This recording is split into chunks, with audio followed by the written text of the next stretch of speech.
Hey guys, Vanny, as a card fight banger deck profile, so I hope you guys enjoyed. Don't like, comment, subscribe. This time we're covering our second DZ deck profile. Well, second for me. I think it's going to be the third for you guys since I plan on releasing these, and that is Keter Sanctuary Mordalion deck profile. So this is being recorded May 22nd, pretty much the day after it came out, but this deck is actually fun to play. It is a little bit annoying that it's one of the deck thin decks, meaning that for recording it pretty much is the bane of my existence because it could lag the camera and so many different things can go wrong.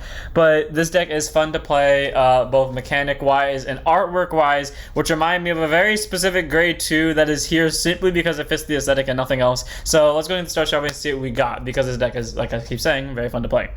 First up, we have our energy generator. It's our ride deck crest. You may want to ride deck crest in your ride deck. Auto ride deck, when you ride, put this card into your crest zone. If it was like an energy charge 3, contains up to 10 energies and auto begin your ride phase through energy charge 3, and then act once per turn, energy boss 7, draw a card. All around, pretty solid. This deck doesn't use up too much energy though. Well, it depends. Depending on your matchup and depending on how you play, you can either use up a lot of energy using stuff like Tigers and your main grade 3 who has an energy skill, let's go, you know I love to see it.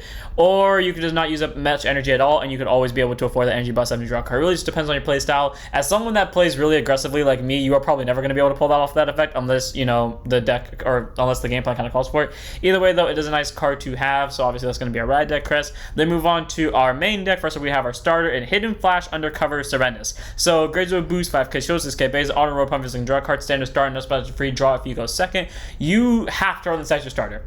The deck specifically, the way the ride line works, which I'm really glad at, is that the ride line has to ride on specific targets, which I haven't had in a while, so I really do miss that effect. And, well, she is required for the grade 1 to proc. Also the fact that she has the name Undercover, so if you want to run her in the main deck as Undercover option, since a lot of the deck requires cards with Undercover in the card name, you can, but she's just here for that. But also, like, look at her art. She's got the blood moon in the background. We all know I would run this anyways, both because of theme, because of the artwork, but also because of the blood moon in the background. Why not? So one of in the right deck of Horrendous.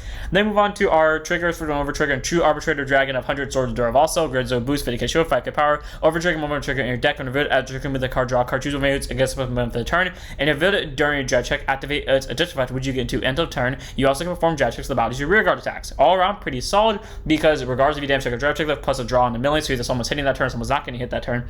And then also, when you drive check it, you get rear guard drive checks. And while, yes, this kind of screws with one very specific badass looking grade 3 that we have access to, Duravaso is useful for everything else because we're multi-attacking, you know, we're getting drive checks, and considering this fact that this deck could get a full board of grade 3s if you play it smart enough, yeah, Duravaso is a nice over trigger to have. You can run Armortino because they have the same skill, or you could run Volnut for more consistent multi-attack, or you could run Asphoria for recycling, or any of the 2 new over triggers for either guard circle killing or what's the black one, dude? That's not the way I should have said that, but the one that heals and calls. So you can run any of them, but I prefer to run the nation over triggers and respect the nations to one of Duravaso.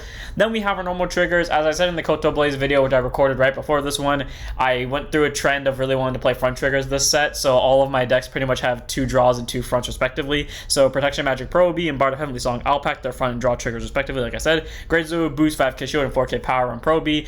Grade 0 boost 50k shield and 4k power on Alpac, and they both have the same skill, continues guard circle, opponent's vanguards, grade 3 greater, plus 5 on shield. All around pretty solid. The front trigger helps add numbers, and when you're doing multi-attack and may not be able to have boosters depending on you getting unlucky and not unlucky with your pulls of undercover units, Alpac's really helpful for adding front row numbers, especially in a deck that already could get front row numbers. But also Proby's here for helping recycle the hand and making sure you can actually play stuff on your next turn, because while you're at, a lot of the times you're going to call from your what's it called, your undercover places, you are going to want to have rear guards to proc from your hand, so obviously the 2 Proby is next to that. Then we have our 7 crits, 3 of Chivma, grades of boost, 50k shield, 5k power. This is going to be any crit you want to serve with Chivma because can close with time of release. Then we have 4 cards of Blade Father Dragon, grades of boost, 50k shield, 4k power, critical trigger, auto rear guard, and we have boost to put into soul shoot music for the turn.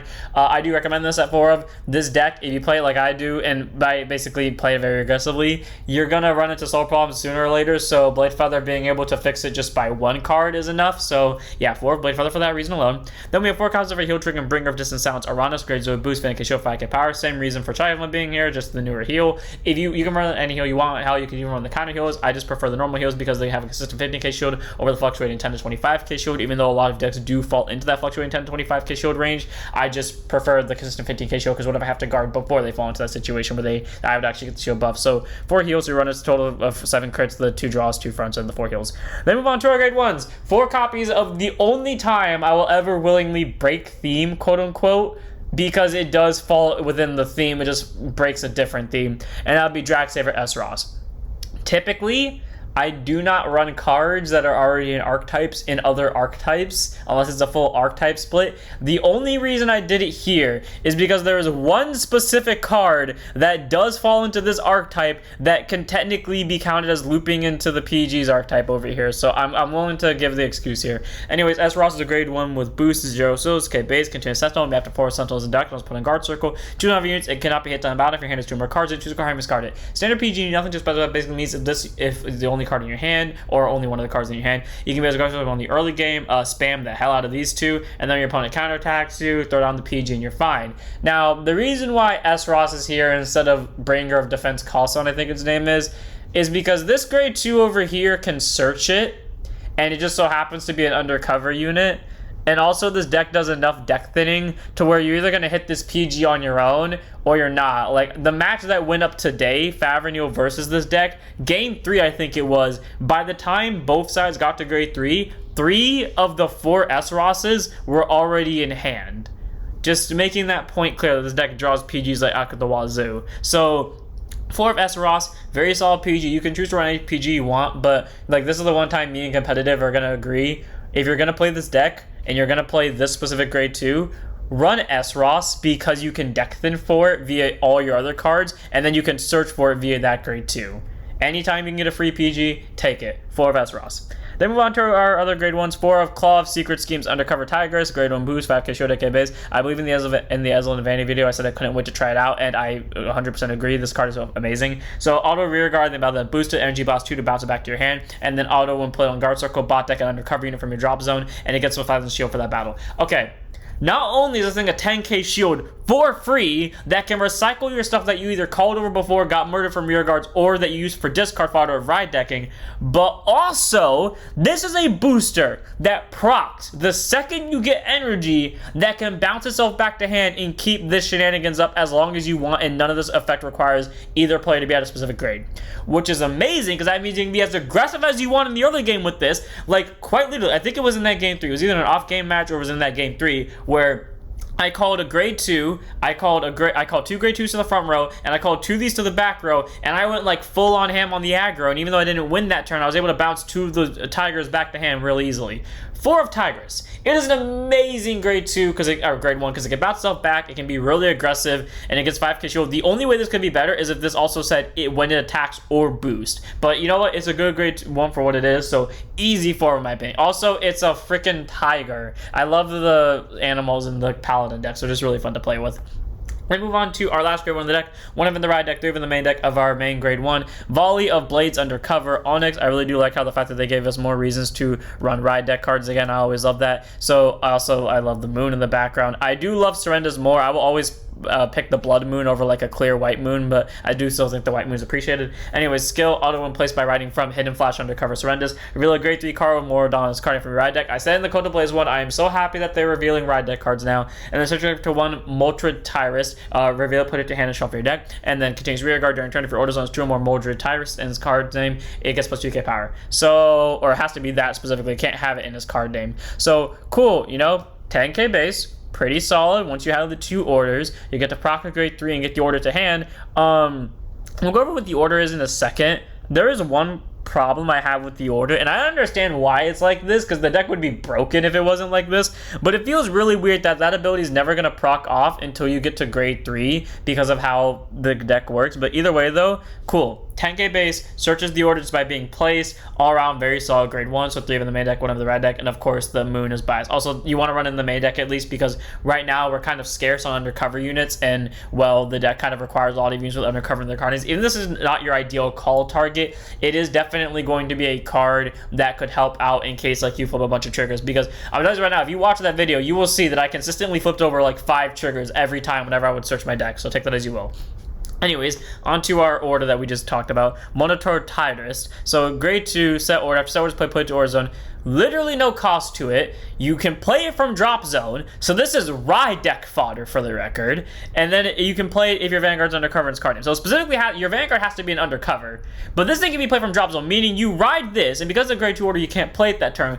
But then when you ride this, you get this to your hand. Then next turn when you ride to grade 2, you ditch this for fodder. You ride the grade 2, use the grade 2 skill. Then you play this one from drop zone. So essentially, you just carded nothing. And then auto input into your order zone from anywhere. Check top 7, choose up to 1 card from mallan, put it face down as card's undercover, engage shuffle your deck. Okay, I forgot that it was supposed to go face down, but I mean, to be fair, it totally didn't matter in terms of recording. But either way, though, very solid card. It's a free, like, deck thin, and while 1 card doesn't sound like a lot, I promise you, if you've played against any deck that can, like, deck thin somewhere between 5 and 7 cards, yeah, it's a lot, especially if they do it multiple times a game, especially if they keep doing it back-to-back a game. So all around, monitored tires is a good card. Again, it's free. It's literally discard fodder that is searchable, that can then play itself and deck thin for more cards. All around, pretty solid. It's an amazing order. And again, I love the artwork here because it reminds me of the guy I shoved in here on a random Vias. So 4 of monitored tires. It's just a good card. Speaking of random card I shoved in here on just because it fit the artwork, 2 of Knight of Rendering Flash Kirby. Okay, before I continue with this, take a stop for a second and look at all the cards that are related to the undercover units, specifically the ones that are part of the ride line, and I guess like some of the side cards too. Tell me that they do not remotely look like Caribe in any way, shape, or form, because honestly they all do with the same color scheme too. I'm curious though if I can tell if like they're all by the same art. They are by the same artist. That's why they look so familiar. I fucking knew it. Anyways, skill, auto, and placed on rearguard circle. Counter boss 1, soul boss 1. Check the top 3. Choose a card from mallan, reveal a call to the rearguard circle. It's a great choice. Unit card, play it to your hand if it is, and shuffle your deck. Okay, I'll just be straight up honest with you. Don't run this in your deck. You don't need this. You can run anything you want here. I would suggest a counter charger personally, or a soul charger, because like I said earlier, but the way I play, I will run into soul problems, or you could also run into CB problems, especially if your opponent damage starves you. So I recommend one of the 2. Caribe really just eats into the problem. Believe it or not, Caribe has actually been helpful in the ways I've played him, but I'm telling you this right now, he is only here because he fits the aesthetic and nothing else. So if you want to be smart about this, run a counter charger, run a, what was the other thing I said? Run a counter charger or soul charger, or like another undercover unit if you want to. I just choose to run Caribe because it fits the theme. But honestly, in the games I have used him, he has gotten me free rear guards, which allowed for me to attack early game, and he's also allowed me to fetch out Persona Ride. So there's that. So 2 of Caribe, just a good grade 2. He's also allowed me to hit this thing, which is a very important grade 3 that we'll get to later. So take that as you will. And we move on to 4 copies of The Reason Why S. Ross is Here, and that would be 4 copies of Knight of Abruptness Undercover Diarra. Great turns to 5 Kishio, 10 Gambes, all of them placed on rearguard circle with Vanguard has Undercover in its card name, or only Shadow Paladin for its clan. CB1, check the top 5 to 1 card Undercover in its card name only, or Shadow Paladin for its clan. From on the reveal, put it to your hand, shuffle your deck. So again, either search your deck for 95% of your cards, or search your deck for a free PG, which is all around pretty solid. And then auto rearguard when it swings into a grade 3 or grade unit, whether it's a Vanguard or a rearguard. If you have Vanguard, learn a card of its card name, or again, only Shadow Paladin for its clan. Soul boss 1 plus 10,000 power for the battle. Cool. 20k swing. It does eat into your soul, especially if you're spamming this thing 24/7. Because believe it or not, yeah, okay, well, also Caribe is in the soul, but you're rarely using Caribe. Yeah, only 2 cards really take up soul, but considering they're both pretty good, you're pretty much always going to be using their soul boss skill, so you can definitely run into soul problems there, but being able to check top 5 for literally almost your entire deck is pretty solid, and again, being a 20k swing is also very solid. You just have to manage your CB and soul well. Again, replace this for any counter charger or soul charger, whatever works. Either way, though, Diarra is a very solid grade 2. I do like her a lot, so she's an easy 4 for me. Then we have 3 of in the main deck, 1 of in the ride deck of Monitoring, Raven, or Undercover Afarn. So grade 2 and 5 Kishio, 10k base, auto in place on rearguard circle, not rearguard circle, auto in place from riding from Volley of Blades of Undercover Onyx. If you look great 3 card motor in his card name from your ride deck. Again, love that skill. Charge up to 1 monitor Tyrus added to your hand. Okay. I do, again, hate whenever Bushy, like, takes a ride deck skill from one of the units and then just copy and pastes it onto the other. But considering the fact that it's revealing a grade 3, I'm willing to give it the excuse here. And then continues rear guard during your turn if your order zone is true or more motor Tyrus, it gets 5 power. Okay, 15k.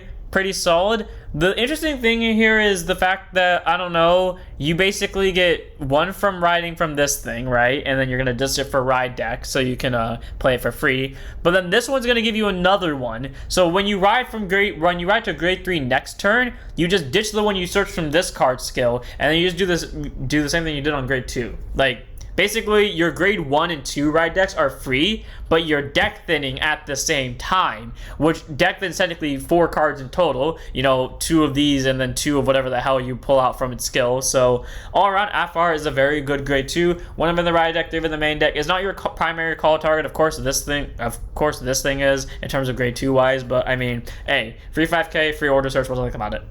And we want to our grade 3s, 3 copies of the card you almost never call unless it's in a very specific matchup, such as Avenue. And that is Knight of Piercing Acuity Undercover Zois. Grade 3 to number 13k base, continues rear guard. If your order zone is 2 or more Motor Tyrus, this unit gets 5,000 power and it cannot be retired by your opponent's card effects.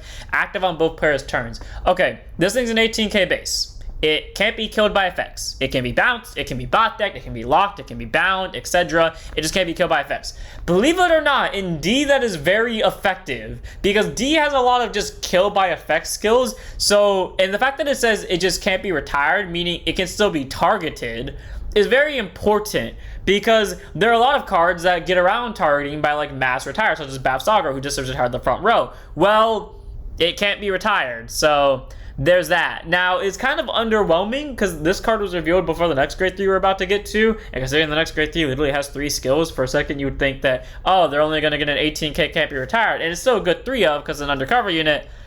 But there's a reason why this is our main grade 3 rear guard, and if I really wish it was a vanguard because this fucking deserves to be. Honest to God with you, I know I always say it, but like, if this came out during V or G time, this would be the equivalent to like one of these skills would have been a vanguard skill, whether it was the good one or the bad one, or not bad one, but like the less good one, just because it has the artwork to be a main grade 3, it has the skills to be a main grade 3 if it wants to be, and like this is the next Alden. This is where Alden was like the support card for Bastion. This is the next Alden because this guy has now supported 2 decks. He's supported Ava and Brantgate, and it's supported this deck in Keter, so fair. Anyways, Knight of Blackness of your Undercover Obscured. So all of the Ava people ate well, even though they're never going to be able to play this card in their Ava decks. Grade 3 to number 13k base. This badass looking grade 3 that I want to make the full thumbnail, if not for this thing, has 3 skills. So the first one is Act Gauge Zone, so pretty much when it's here with the motored. Soul Blast 1 whenever it's an undercover gauge, and call this card to rear guard circle. So because of how superior call works, and because its wording doesn't say otherwise, if this card gets gauged from the one that you set when you're at grade 2, you can superior call this to back center. You shouldn't because you're not going to be able to use its skill and you're just giving it away as a kill target, but you can if you want to. And then his other skill continues, rear guard. If your vanguard's a grade 3 guard with undercover in its card name, doesn't even have to be a Mordalion, so if they ever give us a second undercover main grade 3, hell, you can even use this thing in case you budget it, and you just didn't pull this from packs. It can attack from back row, and it can get plus 10,000 power. Specifically, it has to be back row center. So, active on the player's turn. So this is a 23k swinger from back row, and even if it's not in back row, it's still a 23k swinger. Just while you're at grade 3. Doesn't even matter if they're at grade 2 or grade 3. And then the third skill, auto rear guard. When it swings from back row center column specifically, if you have a grade 3 grader vanguard undercover in its card name and your opponent's vanguard is also a grade 3 grader, and you also didn't drive check for battles of your rear guards this turn, Soul Blast once under the turn, it gets drive check, or until the battle it can perform drive checks and it loses 1 drive, and then the battle bot deck it. Recycles itself, literally a 23k swinger from anywhere on the board, but specifically in back row center or in the front row, and it can call itself out from the gauge, and is the only card that can actually do that, all just for a simple Soul Blast. And this skill is not even mandatory, and honestly half the time you don't even use it. This grade 3 is amazing. This grade 3 is actually amazing. They didn't even have to put this skill, because again, I rarely use this skill, but this thing is amazing. I love this grade 3. It is so powerful, and if Bushy doesn't give undercover support for a few sets, I would blame this thing simply because of just how good it is. 4 of Obscured. Very solid grade 3, does what the deck needs it to do. Good card.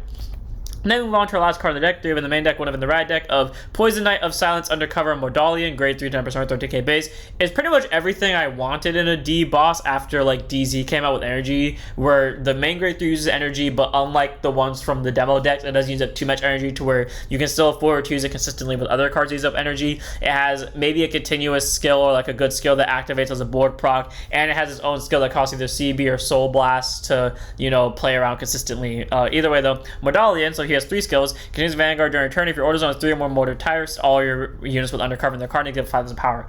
So that's pretty much a whole buff to your entire board. The reason why, and I said it before, that there's a reason why I hate this card the way it is. I hate the fact that it's a grade 2 order because you can search it when you're at grade 1, but like the world cards from, not Zorga, what's it called, Orphis, you can't play any of them until you get to grade 2 because all of them are at least grade 2.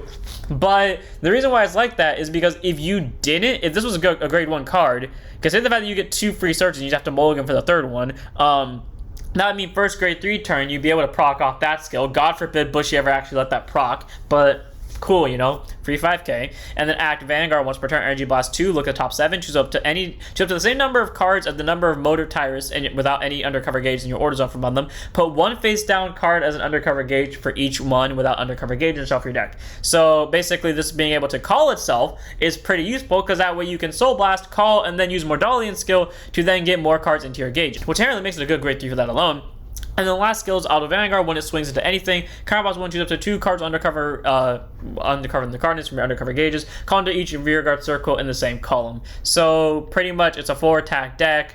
But the bright side to this is he is every turn going to at least call 2, meaning every turn after that he is going to be able to check the top 7 and get more into gauges. In fact, that is why you would call this if you are at grade 2. Even if you couldn't use its skill to swing from back row, it is opening up more gauges. So next turn, like say for example, the one you play after this, so when you get to grade 3, so your second motored, also hits a copy of Obscured. Then you can call that one, and then you can use the Vanguard skill to get 2 more cards into your gauge, making a total difference of 2 cards going into your gauge instead of just 1, which makes a difference for deck thinning because again, if you've seen that video, I pull triggers almost 24/7. So Mordalion is a very solid grade 3. It deck thins for a really decent cost. It can get 5k to front row once you get to your second grade 3 turn, and not to mention the fact it can superior call to columns, which makes your columns really big. All around, Mordalion is a very solid grade 3. I like it a lot. 3 in the main deck, 1 of the right deck. Without further ado, that's it for this one. I hope you guys enjoyed. All around, this deck is very powerful. It does what it needs to do well. It deck thins like, I would like to say it's like an Arkwright on intro, where because thanks to her order the monster one, but like now with the addition of the main grade 3 actually helping out in this, you deck thin a lot in the early game and just basically throughout the game in general to where you can consistently get your triggers out. You literally have a way to search PGs, a rare thing in D, so the fact that we have one of all things is pretty impressive. We have literally the ability to run a random card just because it fits the aesthetic and still make it work consistently in the deck, at least by my standards. And not to mention the fact we have a beautiful grade 3 rear guard that just adds numbers, acts as a beat deck, and does everything you need to do in one card. So I hope you guys enjoyed, and also our aesthetic is beatable. Anyways, I hope you guys enjoyed. Don't forget to like, comment, subscribe, join us on Twitch, and I'll see you all in the next one. Don't forget to sign up your Vanguards.